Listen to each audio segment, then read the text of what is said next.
Diffusion, the international science radio show. We have a bouncer on the doors of perception. The good, the bad, the ugly. It gets pretty exciting. The myths, the truths. Toxicology. Astroseismology. Magnetism. The dark side. Genetically engineered potatoes. Planetoid. Planetoid. I love that word.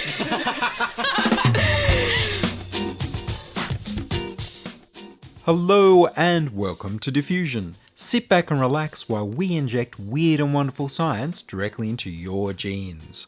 I'm Ian Woolf. On this edition, Meow Ludo Meow Meow returns to talk about the 5 pillars of biohacking.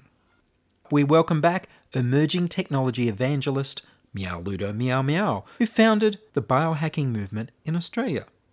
Meow's biohacking centres around molecular biology. I visited him at the Australia Technology Park in Redfern and began by asking him what are the 5 pillars of biohacking. There's a lot of people doing biohacking who are doing things like nutrition and nootropics, and a lot of traditional biohackers want to actually kind of distance ourselves from them. So there's like this idea that, you know, going to the gym, you're a biohacker. Or like, you know, eating 100 supplements, you're a biohacker. You're not. It's the short of it. Basically, a lot of the people who are doing this thing, promoting, you know, going to the gym or eating heaps of supplements, are explicitly just trying to make money. They're trying to sell products. So they seem a bit like snake oil merchants or something like that. So we've decided there's 5 pillars of biohacking. There's molecular biology, microbiology, grinding, putting technology under your skin, equipment building, and bioinformatics. You're one of those 5 pillars, you're a biohacker. So basically, the whole supplement thing, none of it really has been proved to work yet, and none of it, even the stuff that even it gets proved to work, it's not a radical difference. I agree, and also there's another thing, which is that even if one thing does work, that company could make another thing that doesn't and use their branding to kind of pull the wool over your eyes and make it happen. You know what? The placebo effect works. 17% of people are probably going to have something, but I think that this is kind of a different type of hacking. I feel like this is more like a personal hacking, like body hacking or something like that. With grinding's a little bit tricky because it actually takes in a whole heap of these different disciplines, but I mainly love it in biohacking because it's cool. And I don't know, going to the gym is kind of cool if you like going to the gym, but it's not for me. I think, yeah. So, on the other side, so we have some biohackers that are thinking about things like ecology. Where does ecology fit into this? And we're proposing maybe that's a different form of biohacking, which is actually like terraforming hacking or planet hacking or something like this, because it's at a scale which doesn't directly correlate to what we're working on. So we're generally working at the molecular level inside microbes. That's kind of the big thing which drives it. But it's also about how do we interact with that technology and how do we build the technology to use with it. I saw an Israeli student project where they were looking to engineer scalp bacteria that would reverse the thinning of male pattern baldness. So it's personal biome stuff. Is there much of that going on? Yes, I'm actually working on a startup which does something very, very similar to this. There's a much better way of doing it. The big thing we're going to see in biohacking now is actually that blending of the molecular biology and microbiology with the body hacking kind of thing, like that personal hacking. So that'll be like things you'll start to see. Microbiome engineering will be a big one. It will be very unregulated, and that's where you'll see like supplement type things become real science. What we'll see is a blooming of DIY gene therapy. That's going to be huge, right? No hackers are really doing it now that I know of. There could be some, but there's nothing really stopping them. Josiah Zane is selling a DIY CRISPR kit. If you can get the tools to do a DIY CRISPR kit, you could very easily get the tools to do a type of gene therapy using adeno-associated viruses, because the plasmids from these have the same regulation and come from the same sources. So there's nothing to really stop people from doing DIY gene therapy now. And I'm very, very interested in potentially doing it to myself. In fact, we have seen some. BioViva, Elizabeth Parrish actually did some, but it was done in a controlled clinical setting. So is she a biohacker? Well, kind of. She's not a scientist, but she engaged with it, got this manufactured. The only thing that makes her not a biohacker is that a doctor administered it to her instead of herself. There's also, I can't recall his name, a guy in the US who is a scientist who inserted the plasmids for growth hormone releasing hormone into his leg using a high electric current. Yep. Fuck. I read the blurb of that story, and I was like, this is crazy. Like, man, there's way better ways to put DNA inside your cells. When I saw that, I was like, anyone who wants to electroporate his leg probably isn't going to have very sound science in the rest of what he's doing. Like, you know, we have chemicals like DMSO, and you can just put the DNA in that. Your entire body will taste like garlic for a while. But it's a very good way of just transfecting the cells underneath the skin. You have hairs that go through the layers of the skin. So we know that DMSO can creep in there. DNA can get to where it needs to go. So there's some pretty simple ways of transfecting your cells. If you did a cursory search of Google Scholar, there's review papers that evaluate the merits of each of these methods, and like sticking electrodes in your skin and running a current through it, that's more like a sexual kink, I think, rather than a good scientific methodology. I think his intention was to make it a temporary transfer experimentally, and the electrophoresis was going to be temporary, was his idea. I just hope he had a safe word. He used anaesthetic. That's good enough. He did go to George Church afterwards to get monitored. Maybe you should have gone to George Church to get monitored before. I should read the paper before I comment too much on it. So any plasmid can be only temporary. Like, if you want to do the science properly, put that gene under the control of a promoter that it's never going to get exposed to unless you want it. You know, put some random chemical like IPTG, which we have promoters for, or like a arabinose, I think is, put it under the control of something like a arabinose, which is a very unusual sugar you find in nature.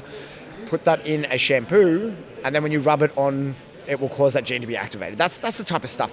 The other thing, you can do like light-activated plasmid. So, you know, it's only when a certain type of UV hits it, it's pretty unusual. You can just put that on once a night, and then you can control it. Yeah, I don't know about sticking electrodes in your muscles. There's easier ways. Well, also, I mean, at the moment, you can go to a pharmacy or online, and you can get all sorts of gut bacteria. But my understanding is that most of that doesn't actually survive your stomach and never actually gets into your gut. I'm actually just going to say as well how hypocritical I am when I'm like, there's easier ways to do things, and then I got the Opal card stuck under my hand, went for surgery to catch public transport, so I shouldn't be so critical. So a lot of the supplements get broken down in the gut. You know, this is a big part of the reason that GMO foods are actually, there's a strong biological basis for why they're safe, is that your stomach degrades everything. In fact, that's its job. If it didn't, we'd be getting sick all the time. So it basically works as a way of breaking everything down into the smaller components that your body can then absorb. This includes DNA. DNA gets really heavily modified to the point that it's not DNA anymore inside the stomach. Basically, the bases come off the backbone, and that means that it's not able to be taken up by the body in any other place. I can go really heavily into that, but we're not going to. GMO food safe. Did you hear about the purple rice that was developed in China, where they're getting anthocyanins into rice from other types of rice? So it's still rice genes, but they're more purple, so they're more antioxidant and anti-cancer. So generally when we're working with GMOs, we call this transgenics. This movement is called cisgenics. I love transgenics and cisgenics. I think that what we're seeing now is the maturation of gene modification technology. So some of the earliest GMO stuff we're doing, we could only do it as a proof of concept to show it works. Then the low-hanging fruit that have a high value, because you only have a few players in these industries, would say, let's make a pesticide, let's make a herbicide, because everyone needs this. There's strong demand, and there's no plants that have this ability, even though they could very easily have it. So those are the things that got picked up. And now we're seeing things like, okay, well, what are some traits in one cultivar that we might want to give to another cultivar that might take us 600 years to selectively breed, but we can just move it across manually. And this is mature gene modification technology. Things like CRISPR allow us to do this routinely. So for gene therapies, we're seeing things like BioViva, where Elizabeth Parrish had to fly to a South American country to get this administered. And this is because Western countries with high levels of regulation aren't really keen on gene therapy. So in Australia, there's less than 100 people who are getting gene therapy at the moment. Very hard to access the trials and very strictly controlled and regulated. This actually goes back to, I think it was the late 80s, might have been early 90s. they did a gene therapy for some sort of leukemia or something like this, and they actually killed a lot of kids. Maybe it was for cystic fibrosis. Double check this, but I think it was about 12 kids went through. They gave them a gene therapy and a viral vector, and all the kids got cured of cystic fibrosis, and 6 of them got leukemia.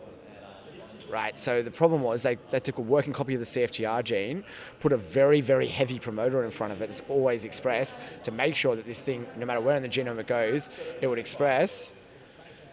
And 6 of those kids got it put in front of a proto-oncogene because it was integrating into the genome at random. This is why CRISPR is good, right? That wouldn't happen with CRISPR. So the problem was that we know why this gene therapy failed. They gave a viral load. They wanted to make sure this works. So they gave these kids so many virus particles into the body that if you put that much of any particle into the body, it would cause anaphylactic reaction and all these other things. So there's problems with the delivery mechanism. Yeah, so there's a couple of cases with kids where one it caused cancer, one they had an anaphylactic reaction. So they didn't know what they were doing well enough. And basically, unfortunately, with experimental treatments, you can't always know what the outcomes are going to be, even if you've tested it in animals and things like this. So unfortunately, it pushed it all back and it increased the regulation. That also stifles innovation. And that's a big problem in all sciences, is where is that balance between regulation and innovation? Because they feed back on each other. So now it looks like Peter Thiel is trying to convince Donald Trump to ease back some of the regulation on the FDA to hopefully allow some of these companies to try more gene therapy on humans. I'm a bit confused because my understanding is the US doesn't actually ban this stuff. It only bans government funding for that research, which means a private company that has the money can pretty much do what they like. That's right, but there's more complications to it. So if I want to run clinical trials, I actually need to run them in places like a hospital. So that's where this stuff starts to come in. And then is that hospital government funded? Because if not, it's going to be charging me a premium. Then the people going to that hospital know they're going to a hospital that someone's making money from rather than being a government-funded one. So they're worried about the quality and how they might be exploited. So it basically factors into all these different things that cause it to be out of the reach of even big companies like people like Martin Shkreli. Martin Shkreli is very interested in gene therapy. He's waiting for the laws to be relaxed again before it makes business sense.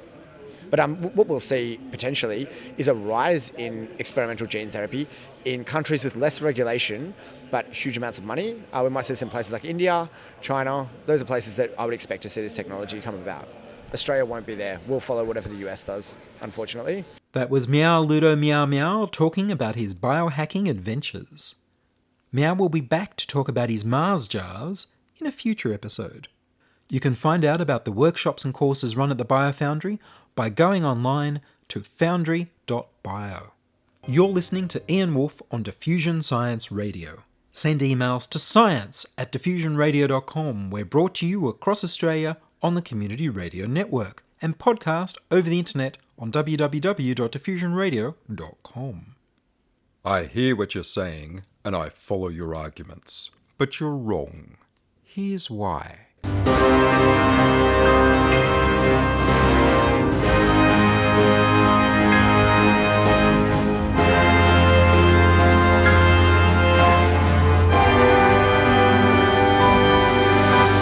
2 + 2 = 5 in Australia? Australian Attorney-General George Brandis and the Prime Minister Malcolm Turnbull want companies that offer encrypted messaging software to allow police to break the end-to-end encryption without going through the front door of obtaining the keys from the owners of the messages. On being told that that's mathematically impossible, the Prime Minister declared that tech companies would just have to find a way. Australians are used to hearing how we're upside down yet don't fall off the globe, and how our animals are just weird, but it's news to most of us that in Australia the laws of Canberra can trump the laws of nature. End-to-end encrypting your message with the public key of the person you want to talk to converts the message to unreadable nonsense, thereby preventing anyone but the intended recipient from reading it. The encrypted message is sent over the internet in an unreadable form and then decrypted only by the person you sent the message to at the other end, using their private key. Even you can't decrypt the message once you've sent it. Only the person you sent it to has the private key to unlock the message. The companies providing the software can't read the messages because they don't have the private keys and there's no clear text version of the message stored on their servers. The only way to break such encryption is by deliberately weakening security by putting in a backdoor. The backdoors could be used by police in their investigations, or by hostile foreign governments, or by opposing political parties, or by rival corporations, or by criminals, or by terrorists. There's no way to put a backdoor into any security system we all use without seriously weakening the security of everyone. Popular end-to-end encryption phone apps include Signal and WhatsApp, both of which Prime Minister Turnbull admits to using himself, to keep political discussions inside the Liberal National Party secret from other factions in the party and from the public. Attorney General George Brandis has refused to table in Parliament his WhatsApp messages between himself, government ministers and public servants. Encryption is also used on the internet to allow people to make financial transactions securely. Without secure encryption, internet commerce and banking would be impossible. Secure encryption is crucial for the internet to work, and access to a functional internet is essential for the functioning of modern civil society, both arts and science. It's unreasonable in a liberal democracy for governments to demand to read any of your private messages at will, and it's unreasonable for them to threaten everyone with a broken internet and broken mobile phones. Tech journalist Asher McLean from ZNet pointed out to Prime Minister Turnbull that cryptographers have shown that breaking end-to-end encryption is mathematically impossible. Won't the laws of mathematics trump the laws of Australia? And then aren't you also forcing people onto decentralised systems as a result? Prime Minister Turnbull replied, "The laws of mathematics are very commendable, but the only law that applies in Australia is the law of Australia." That clip of the Prime Minister and the laugh track are from ABC's Mad as Hell. The proposed legislation is reminiscent of that time in 1897 when the Indiana State Parliament passed legislation stating that pi was exactly equal to 3.2. Fortunately at the time, a visiting professor of mathematics from Purdue University persuaded the Senate to reject the bill. Even further back, when the ancient Greek mathematician Hippasus proved that the square root of 2 couldn't be written as a fraction, he was drowned at sea by outraged Pythagorean mathematicians. This proposed new law isn't an innovation of Australia's Prime Minister. It was copied from the British Prime Minister Theresa May, her Snoopers Charter. UK Prime Minister May is the woman who passed legislation banning all things that alter the human mind, with exemptions for tobacco, alcohol and caffeine only. This made books, music, art, science, medicine and other people illegal overnight. Attorney General Brandis claims that he knows that breaking the unbreakable codes is feasible and can be done in real time because the chief cryptographer at Britain's GCHQ surveillance agency told him so. Apparently no other cryptographic expert can dissuade him from the idea. The result is that the American companies that provide the majority of end-to-end encryption software are being pressured either into putting in a backdoor and breaking their products or to accomplish the impossible. Prime Minister Turnbull insisted that it wasn't a backdoor he was demanding at all, but simply a way in that wasn't through the front door or the side window. He started his answer with, "I'm not a cryptographer, but," which should be flashing red lights to anyone who's heard someone expose their ignorance by saying, "I'm not a scientist, but." Prime Minister Turnbull was asked what he understood by the term backdoor if it wasn't a way to weaken security to allow anyone in without the keys.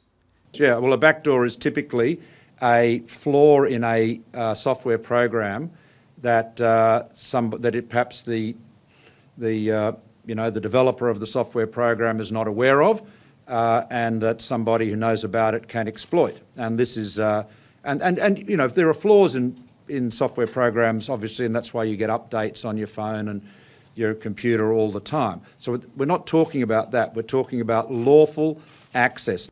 He failed to say what he was talking about. That clip was from ABC. Backdoors are backdoors, whether they're lawful or not. The assumption is that criminals and terrorists will only use insecure software that obeys the new laws, rather than use the many alternative sources of software, or even just write their own. Facebook and Apple have said they will resist the push to weaken the security of their products.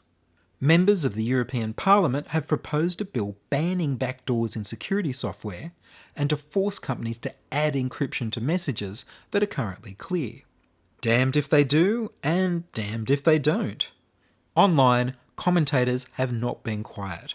Simon L. retweeted, "Truly, Turnbull's comments on mathematics and law are amongst the stupidest things I've heard a politician say, and competition is strong." Someone has created a JavaScript end-to-end encryption program that runs in your browser, so you can send private messages for free on a website called brandis.io. Opposition leader Bill Shorten said we're all in this together, and that he is reviewing the situation. The new package of laws will also give the Australian Federal Police the ability to remotely monitor computers and networks by breaking into them, a power currently held by the Australian Surveillance and Intelligence Organisation, ASIO. The package will go further and force the makers of phone handsets to weaken security by adding a backdoor into mobile phones. This federal government doesn't do computers very well. They changed the National Broadband Network's future-proof fibre network to slower copper coaxial cable. George Brandis introduced privacy-destroying metadata laws that scoop up all your online and phone activities, and then was famously unable to explain what his definition of metadata was. Well, what you're viewing on the internet is not what we're interested in, and that's not what we regard. You'll be able to see whether I've been to that website or that website or that website. Well, what the security agencies want to know, to be retained, is the electronic address of the website. When a connection is made between a one computer terminal and a web address, that fact and the time of the connection and the duration of the connection is what we mean by metadata in that context. But that is telling you where I've been on the web. That clip was from Sky News. Last year, the Turnbull government imposed the Netflix tax on digital downloads and streaming. They're introducing a monthly internet NBN tax. They're extending Australia's goods and services tax to online purchases under $1,000 and demanding that foreign companies, at their own expense, collect the tax and deliver it to the Australian Tax Office. Online merchants such as Amazon, eBay and Alibaba have said they'd rather refuse service to all Australians than pay the expense of collecting the new tax. The Australian Tax Office has suggested it would block companies that didn't comply from operating in Australia. After all, Australia already has internet censorship. Australia would become isolated from legal global internet commerce. Australian retailers have been lobbying for this law, but they won't benefit from its passing because Australians will just find ways to bypass the blocks. Online purchases over $1,000 will have tax collected from the buyer when they arrive at customs. This may be the last year you can buy cheap things online from Australia legally. It's suspected that if quantum computers live up to their promise, that they'll someday be able to quickly decipher the world's current secret codes. At present, a world-class supercomputer would take over 1 billion years. The way to be even more secure is to use quantum physics to encode your messages, quantum cryptography. A Chinese research group recently made a big step in that direction by using quantum teleportation to copy information from an atom on an orbiting satellite and transmit that information to an atom on Earth. Such innovative technology will be illegal in Australia, the UK, and whichever of the Five Eyes spying alliance agree to pass these anti-security laws. Of course, if the British surveillance agency GCHQ really could break end-to-end encrypted messages in real time, as George Brandis insists they told him, then they wouldn't need him to pass legislation to force companies to weaken the security. They'd already be able to read the messages.